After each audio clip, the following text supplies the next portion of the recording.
I was 11 weeks pregnant when my mother pressed a lit cigarette into the back of my hand across the dinner table and told me to apologize to my brother. Here's the part nobody in that room understood in the moment, including me. She wasn't punishing me for the pregnancy. She was punishing me for what the pregnancy was about to prove. I didn't understand that either. Not until a woman I'd never met walked into a courthouse 4 months later carrying a cardboard box that turned my entire family's history into a lie with a business license. I'm Danica Reyes. I'm 32. And for most of my life, I thought my mother's love was just rationed. I didn't know it was counterfeit. If you've ever sat at a family table doing math on who gets loved and why, stay for this one. It gets worse before it gets clean.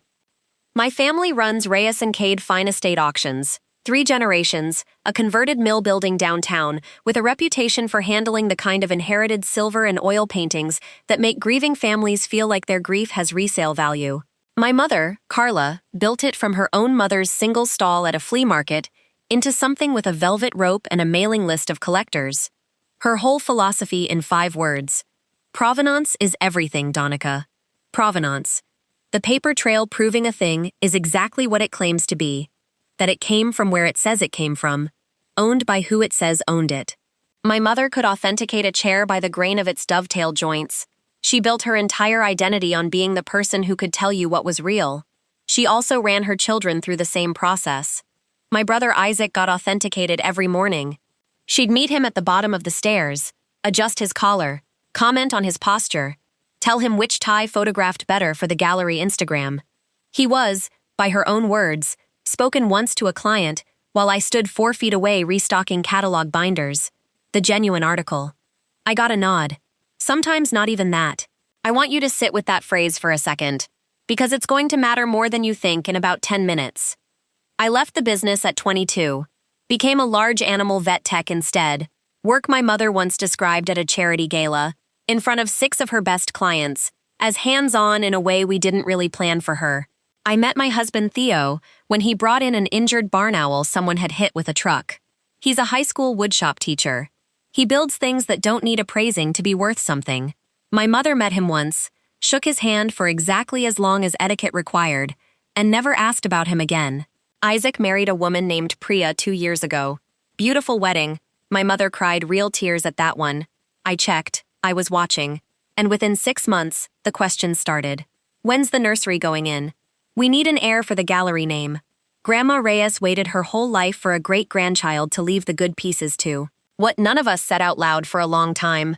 Isaac and Priya had been trying for 3 years. 2 rounds of IVF. Both funded, loudly, by my mother, who referred to the unborn child at a board dinner as the next face of the house. I watched my brother's shoulders get tighter every month that passed. I thought it was stress about money. It wasn't. It was about becoming, once again, provably genuine, on schedule, on demand. 8 weeks after their second failed round, I found out I was pregnant. Theo cried on our bathroom floor. I stood there holding the test, doing the math I'd been trained since childhood to do automatically. This isn't just our baby. This is an unauthorized appraisal. I planned the announcement like I was diffusing something, waited past the 12-week scan, picked a Sunday when the whole family would be together, witnesses in the room, because my mother had always been gentler with an audience. What I didn't know, what nobody told me until 3 hours before dinner, was that Isaac and Priya's 3rd transfer had failed that same afternoon. My mother had gotten the call at the gallery. She was already burning when I walked in the door with news I thought was joy. Dinner started wrong, and I knew it the second I sat down. My mother's voice had that too bright pitch she uses at estate sales when a piece is about to go for less than she quoted the family. Isaac wouldn't meet my eyes. Priya's makeup didn't fully cover something underneath it. Theo squeezed my knee under the table.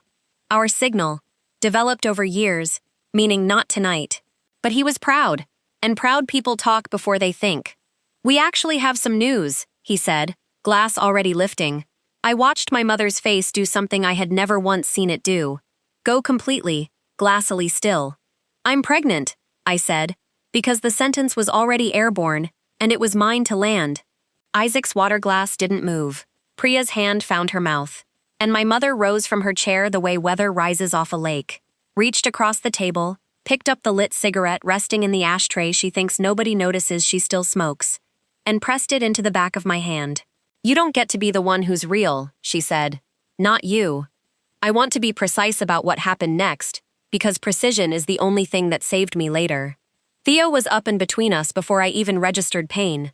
Priya was screaming. Isaac, the genuine article, the one who'd spent his whole life earning that title, stood frozen at the head of the table, staring at our mother like he was seeing the appraiser behind the curtain for the first time.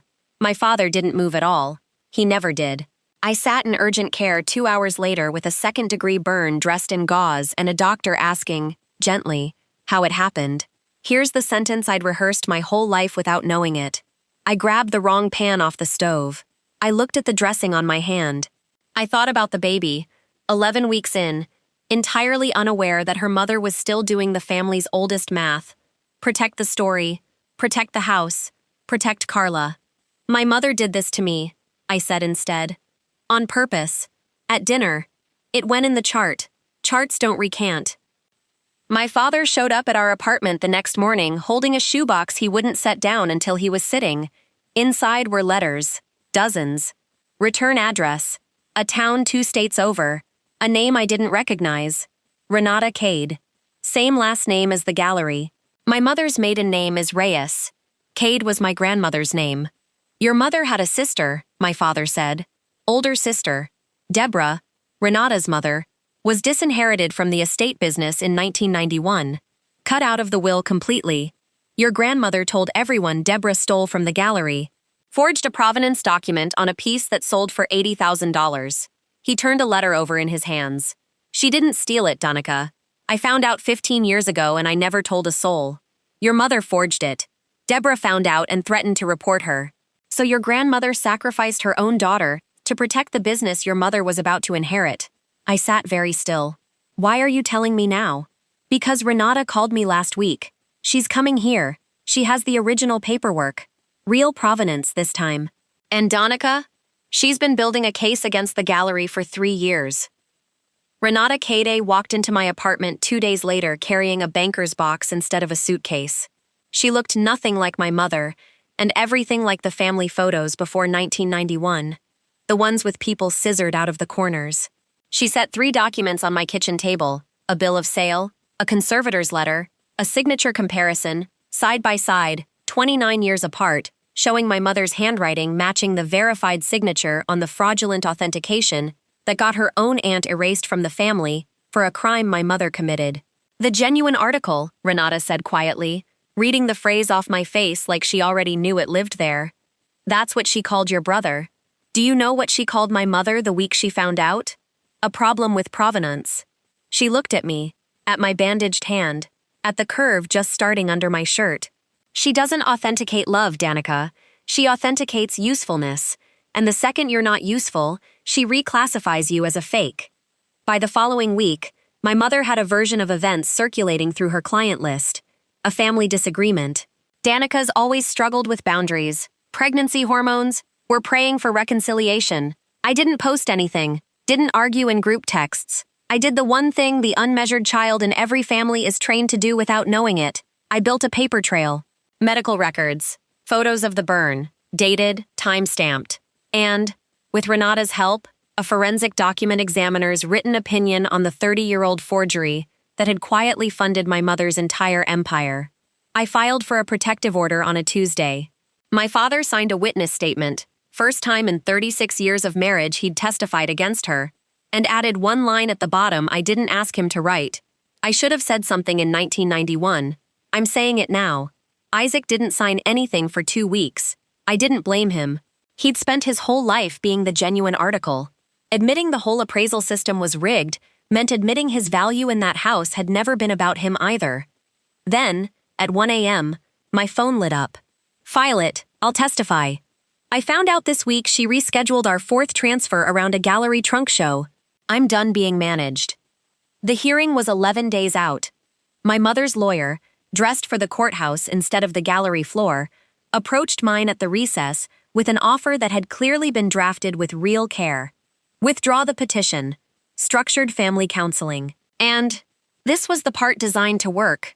Carla was prepared to make a personal statement of reconciliation on the record, in open court, in front of everyone. My lawyer relayed it to me without editorializing. Watching my face the way people watch you when they already know what you're going to feel. You know what it's going to be, she said. I did. I'd wanted one sentence from my mother since before I had words for wanting it. My mother stood when the judge asked if she wished to speak. She turned, not to the bench, to me, and the room went church quiet. Danica. Her voice caught, and for one terrible second it sounded almost real. I love you. I've never said that to either of you. Not the way you deserve to hear it. Withdraw this, and we'll fix everything. I'll say it again, right now, in front of everyone. I love you. There it was. Handed to me exactly the way Renata warned me it would be. Priced, not given. I stood with my hand resting on the curve under my blazer. I believe you love me today, I said. Here, now, because it can buy something you need. That's the only kind of love this family manufactures. You authenticate people the same way you authenticate silver. Provenance first, feeling never. I breathed. My daughter is listening. I'm not paying for her safety with a sentence you're only offering because you're standing in a courtroom. I asked the judge to issue the order. 2 years, granted, effective immediately.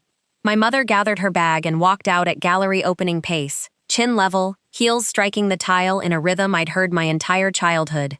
Nobody got a glance on the way past. My daughter was born in March. 7 pounds, furious lungs, a small burn scar on my hand that the nurse asked about once, and I answered honestly, because I don't do the old math anymore.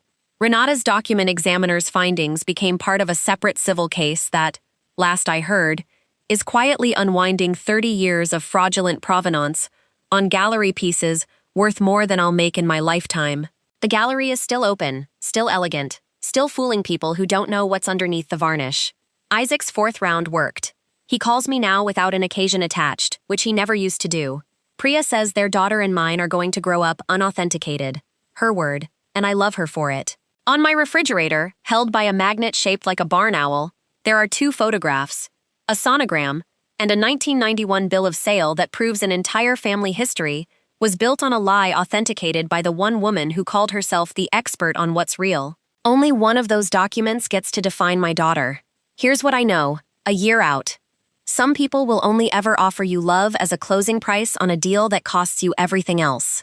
Recognizing the offer for what it is, that's not coldness. That's finally reading your own provenance correctly. What's the sentence you spent your whole childhood waiting to hear? Tell me in the comments. I read every one. And if this one sat with you, stay close, because next week's story asks who gets to decide what's genuine in the first place.